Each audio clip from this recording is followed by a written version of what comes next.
Welcome back to ABC 7 at noon. El Paso broke an alarming record today. Hospitalizations from COVID-19 are at an all-time high in the county. This morning, health officials announced 1,091 patients. Joining us to discuss the disturbing trend is Dr. Edward Michelson, the chair of Texas Tech Health Sciences Center El Paso Department of Emergency Medicine. Welcome. Thank you so much for speaking with us. Good morning. Thank you for having me.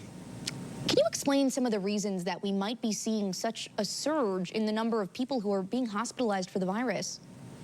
So the reason for the surge in hospitalizations is the surge in the number of people who are testing positive. For the last roughly 20 days, we've had more than 1,000 people each day come up with a positive COVID test. And we know that a certain number of them will end up becoming fairly ill and seeking hospitalization. With so many people getting sick now, at what point should someone who has been tested positive with COVID-19 consider going to the hospital? Great question.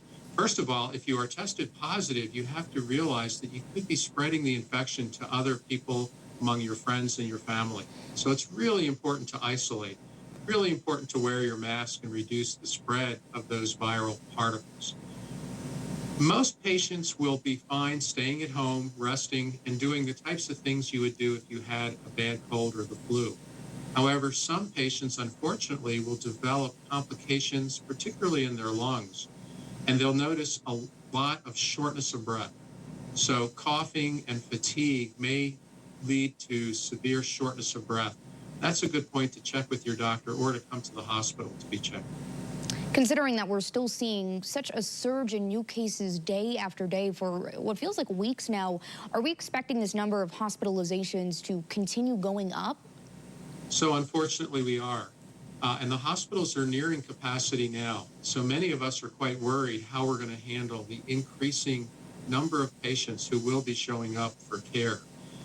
There's about a 10 to 12 day delay from when we see a peak in cases until we see the increase in hospitalizations.